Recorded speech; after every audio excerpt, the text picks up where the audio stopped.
Student, তোমরা যারা ক্যালকাটা ইউনিভার্সিটির আন্ডারে 6 সেমিস্টারে এমডিসি কোর্স অর্থাৎ পাস কোর্সের ছাত্রছাত্রী আছো এবং তোমাদের ইতিহাস সাবজেক্টটা মাইনর সাবজেক্ট হিসাবে আছে, তোমাদের জন্য আজকে ক্লাসটা খুবই গুরুত্বপূর্ণ। আজকে ক্লাসে তোমাদের সিলেবাস এবং 100% কমনযোগ্য দুটি পেপারের সাজেশান নিয়ে আলোচনা করব। তোমরা যারা এমডিসি কোর্সের ছাত্রছাত্রী আছো, তোমাদের এই 6 সেমিস্টারে ইতিহাস মাইনরে দুটি পেপার পরীক্ষা দিতে হবে। পেপার কোড কি? একটি পেপার কোড হচ্ছে MN5, সেই পেপারটার নাম হচ্ছে হিস্ট্রি অফ ইন্ডিয়া 1206 থেকে 1526, এবং আরেকটি পেপার কোড হচ্ছে MN6 এবং সিলেবাসের নাম হিস্ট্রি অফ ইন্ডিয়া 1526 থেকে 1605। এই দুটি পেপার তোমাদের পরীক্ষা দিতে হবে মাইনর সাবজেক্ট হিসাবে ইতিহাসে এমডিসি কোর্সের ছাত্রছাত্রীদের। এবারে তোমরা এই দুটি পেপারের সিলেবাস এবং 100% কমনযোগ্য সাজেশন দেখে নাও। আমি স্ক্রিন রেকর্ডের মাধ্যমে আলোচনা করছি। প্রথমে তোমরা সিলেবাসটা দেখো, তারপর তোমাদের আমি সাজেশন নিয়ে আলোচনা করব। তোমাদের দুটো মাইনর পেপার পড়তে হবে, একটা হচ্ছে MN5 এবং আরেকটি হচ্ছে MN6। MN5 পেপারের সিলেবাস হচ্ছে হিস্ট্রি অফ ইন্ডিয়া 1206 থেকে 1526। দুটো ভাষায় সিলেবাসটা তোমাদের জন্য লেখা হয়েছে। আমি স্ক্রল করে যাচ্ছি, তোমরা সম্পূর্ণ সিলেবাস ধীরে ধীরে দেখে নাও। এখানে দিল্লি সুলতানির প্রতিষ্ঠাতা আছে, তারপরে দেখো, তারপর হচ্ছে রাজত্বের তত্ত্ব, সেখানে শাসক শ্রেণী, সুফি, উলেমা এদের সম্পর্কে আছে, তারপরে প্রাদেশিক রাজবংশ। এইভাবে তোমরা সম্পূর্ণ সিলেবাস দেখো, যথেষ্ট বড় আছে তোমাদের এক একটি পেপারের সিলেবাস। এবং তারপরেই তোমাদের আমি সিসি বলি, MN6 পেপার যেটা আছে এই পেপারের সিলেবাসটা দেখাচ্ছি। দেখো, তারপর দুটো পেপারের সাজেশন। MN6 পেপার হচ্ছে তোমাদের হিস্ট্রি অফ ইন্ডিয়া 1526 থেকে 1605, 1526 থেকে 1605। এটা হচ্ছে এর আগে 1206 থেকে 1526, আর এটা হচ্ছে 1526 থেকে 1605। এবার এখানে ইউনিট অনুযায়ী তোমরা দেখে নাও সিলেবাসটা, সম্পূর্ণ সিলেবাস ইউনিট অনুযায়ী তোমরা দেখে নাও। আমি স্ক্রল করে যাচ্ছি, এরপরেই তোমাদের দুটো পেপারের 100% কমনযোগ্য সাজেশন নিয়ে আলোচনা করব। দেখো, অনেক বড় সিলেবাস আছে। এবার তোমরা প্রথম যে পেপারটি আছে তোমাদের MN5 পেপার। MN5 পেপারের সাজেশনটা তোমরা দেখে নাও। প্রথমেই MN5 পেপারের সাজেশন দেখো। প্রথমে দেখো 10 নম্বর এবং 20 নম্বরের জন্য যে প্রশ্নগুলো তোমাদের তৈরি করতে হবে।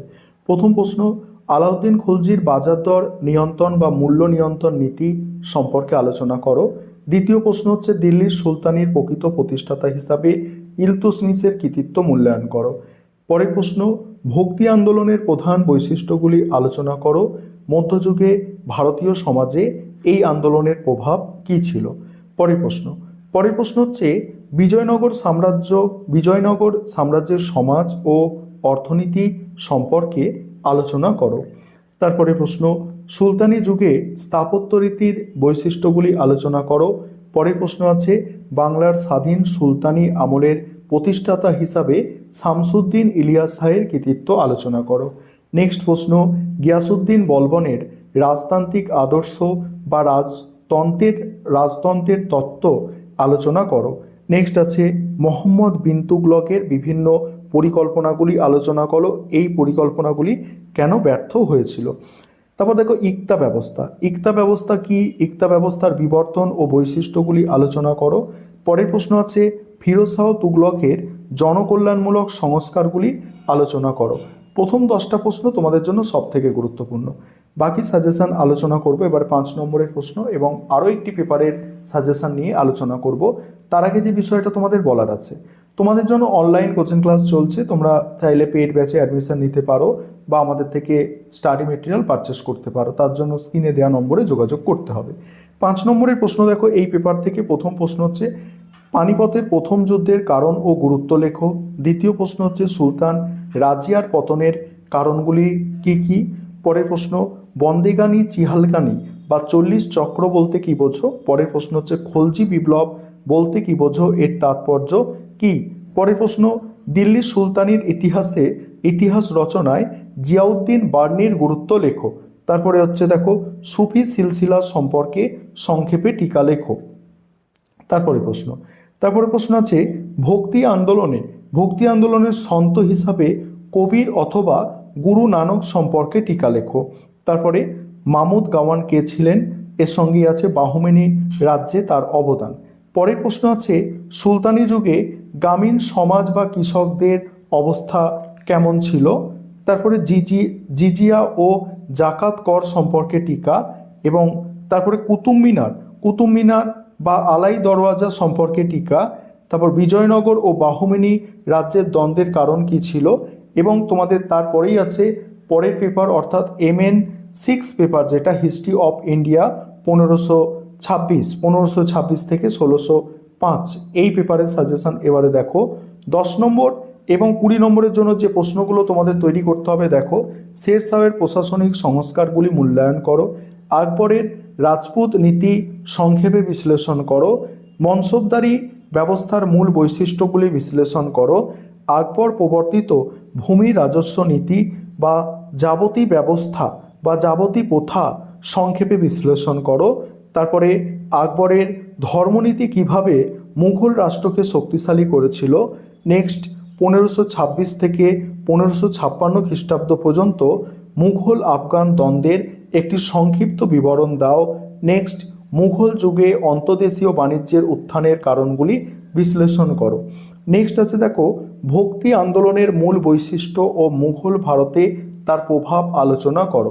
নেক্সট ঐতিহাসিক হিসাবে আবুল ফজলের অবদান আলোচনা করো। ঐতিহাসিক হিসাবে আবুল ফজলের অবদান। পরের প্রশ্ন বাবরের ভারত আগমনের তাৎপর্য নিরূপণ করো। মুঘল যুগে কৃষি উৎপাদন ও কৃষি প্রযুক্তির ব্যবহারের ওপর আলোকপাত করো। রক্ষণশীল উলেমাদের সঙ্গে আকবরের বিরোধের কারণগুলি আলোচনা করো। নেক্সট মুঘল রাষ্ট্রের প্রকৃতি সম্পর্কে আলিগড় ঐতিহাসিকদের মূল বক্তব্য কী ছিল। পরের প্রশ্ন মুঘল সাম্রাজ্যের আঞ্চলিক সম্প্রসারণে আকবরের ভূমিকা কী ছিল। দেখো 14টা প্রশ্ন হলো আর 15টা, এই প্রথম 15টা প্রশ্ন একটু ভালো করে তোমাদের দেখতে হবে এই পেপার থেকে, কারণ এই পেপারের সিলেবাস অনেকটা বড় সিলেবাস, ঠিক আছে। প্রথমে কি করবে, প্রথমে তোমরা প্রথম 5টা তৈরি করবে, তারপরে পরের 5টা টার্গেট রাখবে, তারপরে 5টা টার্গেট রাখবে, এইভাবে ছোট ছোট টার্গেট রাখবে। আর প্রথম দিকে সাজেশানে যেগুলো আছে, ধরো প্রথম 5টা প্রশ্ন সব থেকে গুরুত্বপূর্ণ, এইভাবেই সাজেশান তোমাদের সাজানো হয়েছে। দেখো 15 নম্বর প্রশ্ন আছে মুঘল যুগে সমুদ্র বাণিজ্য ও বাণিজ্য পথগুলির তাৎপর্য।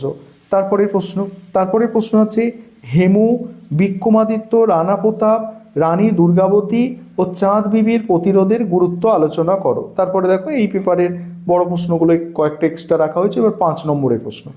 5 নম্বরের প্রশ্ন আছে যাবতী ব্যবস্থার ওপর একটি সংক্ষিপ্ত টিকা লেখো। নেক্সট আছে কাবুলিয়ত ও পাট্টা বলতে কি বোঝো। নেক্সট মনসবদারদের জাট ও সাওয়ার পদের মধ্যে পার্থক্য কী ছিল। নেক্সট হুন্ডি ব্যবস্থা কিভাবে মুঘল অন্তর্দেশীয় বাণিজ্য নিয়ন্ত্রণ করত। তারপরেই আছে আকবরের সুলই কুল নীতির তাৎপর্য কী ছিল। তারপরে আছে দিন ইলাহি কি নতুন ধর্মমত ছিল। পরের প্রশ্ন আছে পানিপতের যুদ্ধ ও খানুয়ার যুদ্ধের মধ্যে পার্থক্য নিরূপণ করো। নেক্সট আছে বন্দর শহর হিসাবে সুরাটের গুরুত্ব কী ছিল। পরের প্রশ্ন আছে খালিসা জায়গির ও পাইবাকি শব্দের অর্থ কী। নেক্সট বাদাউনি কেন আকবরের সমালোচনা করেছিলেন। পরের প্রশ্ন চিস্তি সিলসিলার বৈশিষ্ট্য সংক্ষেপে আলোচনা করো। শের শাহের মূল শাসন সংস্কারগুলি সংক্ষেপে লেখো। নেক্সট আছে মুঘল ভারতে জমিদার কারা ছিল।